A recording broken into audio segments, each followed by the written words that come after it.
Hello friends and welcome back to Build a Lot Acres. Today we're going to be building a mug rack out of pallets. Stay tuned. We're here at our pile of scrap pallets and we're going to find something that will work for the coffee rack. Our plan is to build it, sand it, stain it, all the good stuff. So first thing we're going to do is find an old pallet or a piece of a pallet that we can use. I have a lot of leftover stuff from old projects. So here we are at the scrap wood pile. I found a suitable pallet that I'm going to use. We'll bring it over to the shop and get started.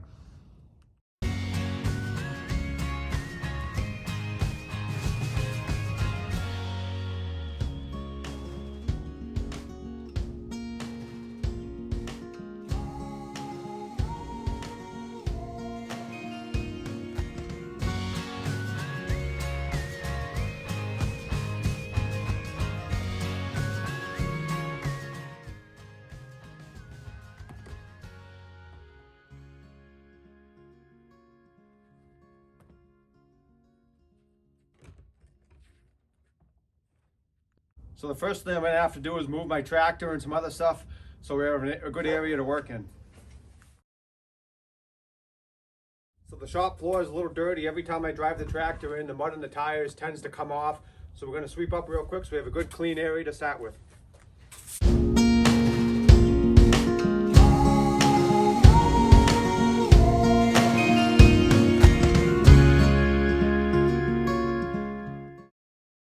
we just finished up sweeping, so now we're going to get started with this build.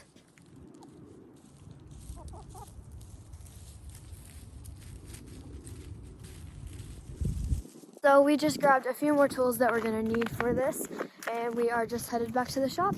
The chickens are running around, Willow's running around, and it's great.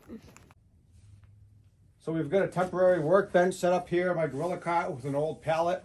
So we're going to take the pallet that we chose out of the pile and we're going to lay out our basic shape for the coffee mug holder. So as you can see, part of the pallet's broken, so we're going to be cutting that part off. We're going to lay out our basic shape and we're going to use a 2-foot framing square to mark straight lines that we're going to cut with the jigsaw.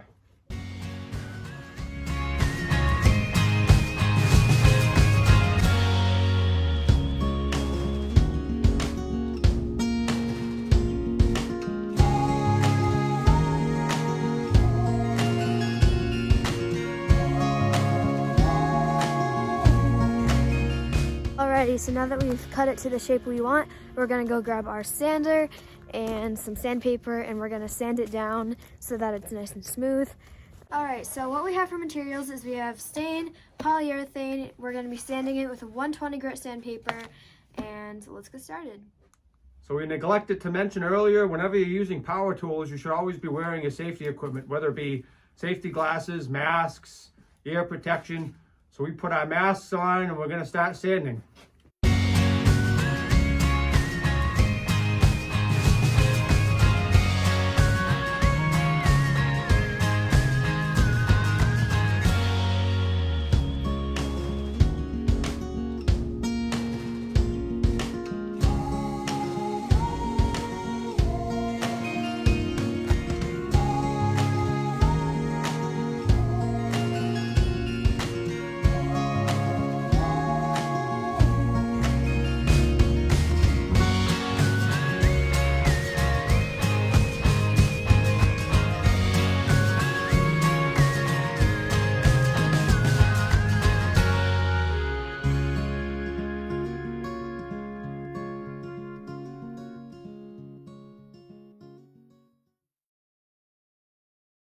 Alright, so we have finished sanding as much as we would like. We don't want it to be too finished because we are going for a more rustic look. So now we're going to brush it off, blow it off, and start staining.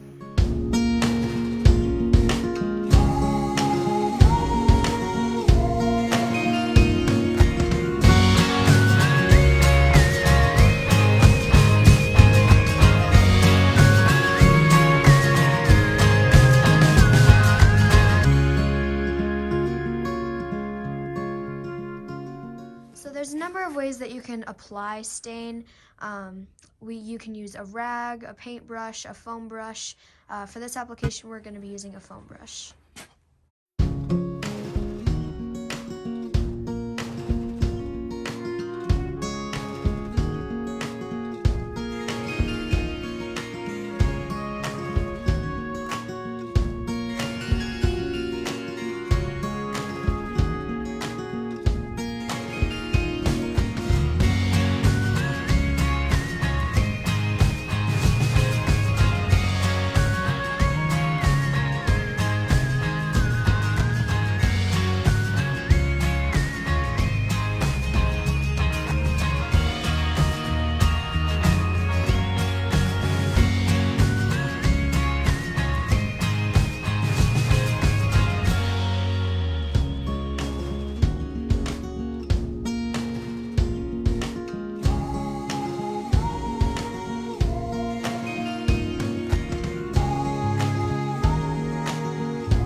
Now that we have the majority of the piece stained, we're just finishing the job up with a rag so that it kind of evens it out a little more and makes it look a little better. One tip that we have that you can use is to take a rag and smooth out all the drips and hard to reach areas. Now that we have it completely stained, the whole thing, we're going to let it dry for 12 to 24 hours, then apply our polyurethane and install our hooks. All right, everyone, it's a new day, and let's get back to the build.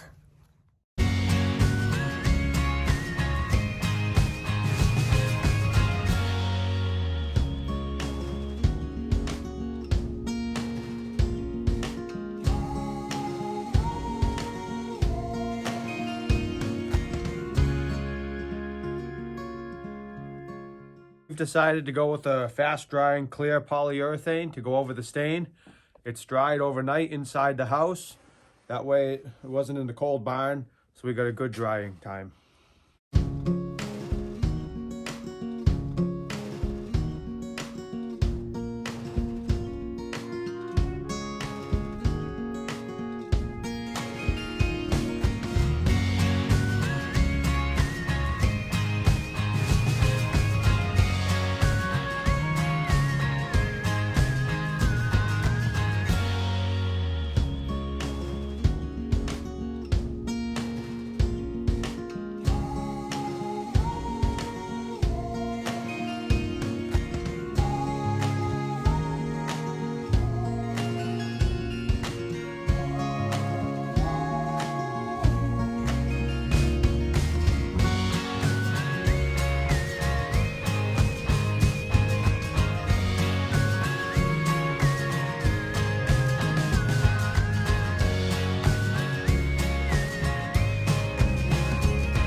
So we've done both sides, but one more tip I would give is to make sure that the side that's going to be facing the wall is down, and that you do the side that you're going to see last. Make sure you get all the drips and they have a nice even coverage. Welcome back. So the polyurethane is dried, and now we're going to hang the coffee mug holder. What we're going to do is pick a spot in the wall, find where the studs are. We're going to pre-drill a hole so that the wood doesn't crack, and then we're going to level it and screw it in place.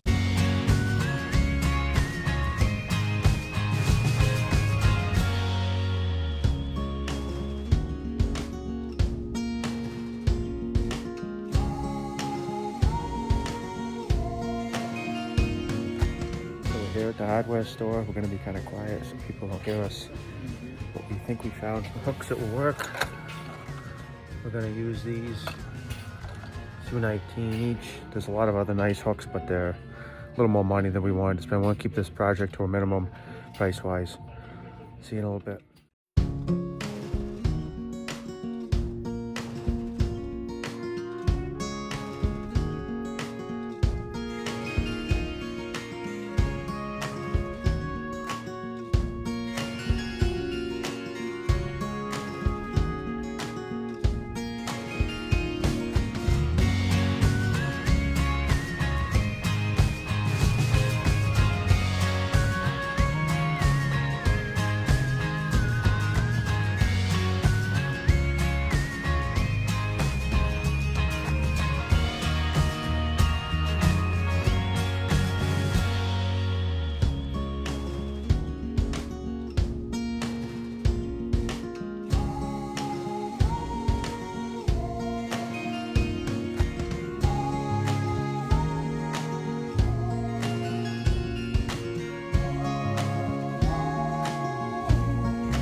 You want to make sure you pre-drill the holes just a hair smaller than the shank of the screw. That way it goes in easy and doesn't split the wood.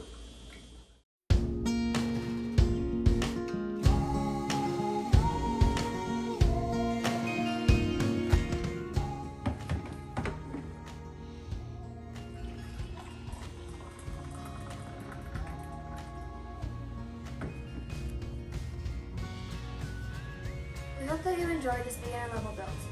You can do this with your kids, your spouse, or anyone in your life. If you make your own version of this project, we would love if you could post an image in the comments so that we can see how yours turned out. I hope that you enjoyed this video, and don't forget to like and subscribe.